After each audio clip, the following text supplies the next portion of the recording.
आज हम एक ऐसे हाई प्रोफाइल मामले की कहानी सुनाने जा रहे हैं जिसने पूरे मीडिया जगत को हिलाकर रख दिया है। मामला नोएडा से है।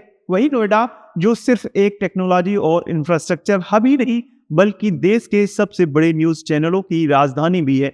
यहाँ देश के तमाम बड़े चैनलों के मुख्यालय मौजूद हैं, जिनमें से एक चैनल में कार्यरत महिला एंकर पर गंभीर आरोप लगे हैं। आरोप जो न सिर्फ कानून के दायरे में आते हैं बल्कि पत्रकारिता की आत्मा को भी झकझोर देते हैं। नमस्कार, मैं हूं मोहित त्रिपाठी और आप देख रहे हैं यूपी सिटी लाइव। जी हाँ, हम बात कर रहे हैं एक महिला एंकर की जिनका नाम है साजिया निसार, और इस केस में उनके साथ जो दूसरे आरोपी है वो है आदर्श झा।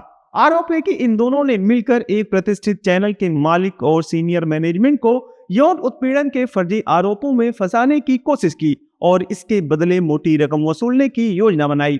अब जरा इस पूरे मामले की परतें खोलते हैं। पुलिस के मुताबिक साजिया निसार और आदर्श झा ने पहले चैनल के मालिक पर यौन उत्पीड़न का आरोप लगाया। कहा गया कि अगर आप चाहते हैं कि हम चुप रहे तो हमें पैसे देने होंगे। शुरुआत में कुछ रकम दे भी दी गई, लेकिन जैसे जैसे लालच बढ़ा मांगी गई रकम भी बढ़ती गई। जब ये मांगे बेकाबू होने लगी तब चैनल के मालिक ने साहस दिखाते हुए पुलिस में शिकायत दर्ज कराई।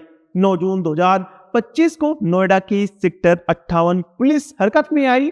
दिल्ली स्थित साजिया निसार के घर और गाजियाबाद के इंदिरापुरम में आदर्श झा के घर पर रेड डाली गई। रेड में पुलिस को 34.5 लाख रुपए कैश, 3 मोबाइल फोन, 2 लैपटॉप और एक स्कॉर्पियो कार बरामद हुई। अब सवाल उठता है कि क्या ये सामान वाकई वसूली से जुड़े सबूत हैं?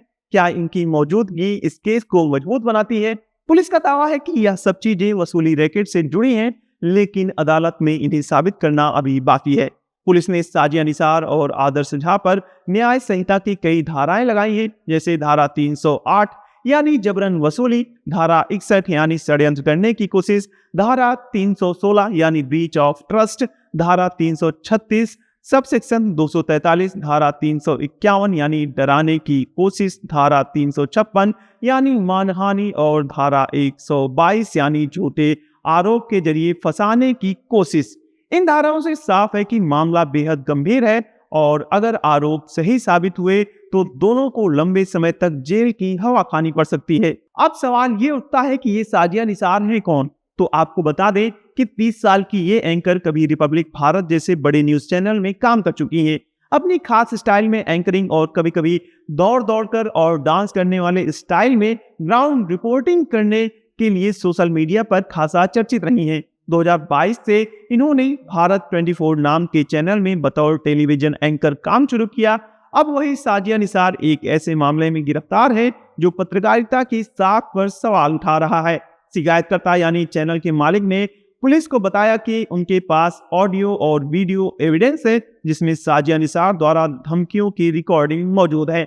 उन्होंने ये भी बताया कि झूठे आरोपों के दबाव में आकर कुछ रकम उन्हें दी गई थी और अब वो इस मामले को अदालत में पूरी सच्चाई के साथ पेश करना चाहते हैं। सोशल मीडिया पर इस केस को लेकर तमाम तरह की चर्चाएं चल रही हैं, लेकिन सच क्या है ये अभी अदालत तय करेगी। अगर एफआईआर में दर्ज सारे आरोप सिद्ध हो जाते हैं तो ये केस सिर्फ व्यक्तिगत अपराध नहीं रह जाएगा बल्कि पूरे मीडिया इंडस्ट्री के लिए एक चेतावनी बन जाएगा। अब सबसे बड़ा सवाल ये है कि क्या साजिया निसार और आदर्श झा वाकई दोषी हैं या फिर ये पूरा मामला किसी व्यक्तिगत रंजिश का हिस्सा है? जवाब अदालत में मिलेगा। जब सबूतों की कसौटी पर सच्चाई सामने आएगी तब हम सभी को मालूम पड़ेगा कि असल में गुनहगार कौन है। तब तक हम सिर्फ यही कह सकते हैं कि पत्रकारिता एक जिम्मेदारी है। उसे हथियार बना लेना ना केवल गुनाह है बल्कि उस भरोसे के साथ धोखा भी है जो आम जनता मीडिया से करती है। आप इस पूरे मामले को लेकर क्या सोचते हैं? क्या वाकई ये एक वसूली का मामला है या इसके पीछे कोई और कहानी छुपी है?